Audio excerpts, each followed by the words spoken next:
Praise the lord. ఈరోజు ఒక అంశం హెచ్చించుకునేతనం.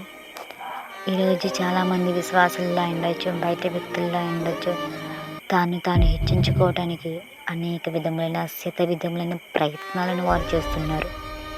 ఎందుకోసం అంటే ఈ లోకం వాళ్ళని హెచ్చించాలి, ఈ లోకం వాళ్ళని ఎంతగానో ప్రేమించాలి, ఈ లోకంలో అందరూ వాళ్ళని గుర్తుపట్టాలి. పలానా చోటుకి వెళ్తే పలానా వ్యక్తి కదరా అని అందరూ వచ్చి సెల్ఫీలు తీసేసుకోవాలి, ఆటోగ్రాఫ్ అడగాలి.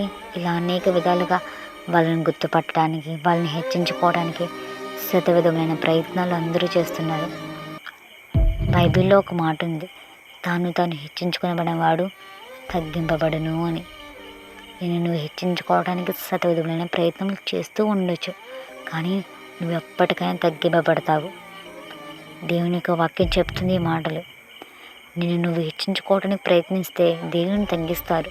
అదే నువ్వు తగ్గించుకుని దీన మనసు కూడా ఆయన యందు భయభక్తులు కలిగి యేసయ్యకు ప్రార్థన చేసి ఆయనతో సహవాసం చేస్తే నీ యేసయ్య, నువ్వు నమ్ముకున్న నీ తండ్రి నేను అనేక మంది దగ్గర హెచ్చిస్తారు. నువ్వు ప్రయాసపడిన అవసరం లేదు, ఆయన నిన్ను హెచ్చిస్తారు. అంత గొప్పగా నువ్వు మారాలని ఆయన కోరుకుంటున్నారు. ఒకవేళ నువ్వు ఇప్పటికీ హెచ్చించుకునే జాబితాలో ఉన్నావేమో, ఒక్కసారి జ్ఞాపకం చేసుకో ఈ మాటలు, ఒక్కసారి జాగ్రత్తగా విని ఈ మాటలు. నువ్వు తగ్గించుకునే మనసు నీకు కావాలని దేవునికి ప్రార్థన చేసుకో. నువ్వు తగ్గించుకునబడితే దేవుని హెచ్చింపు చేస్తారు. నువ్వు హెచ్చింపబడాలంటే ఇప్పుడు నువ్వు తగ్గించుకుని దేవుని యందు దీన మనసులో ఉండాలి.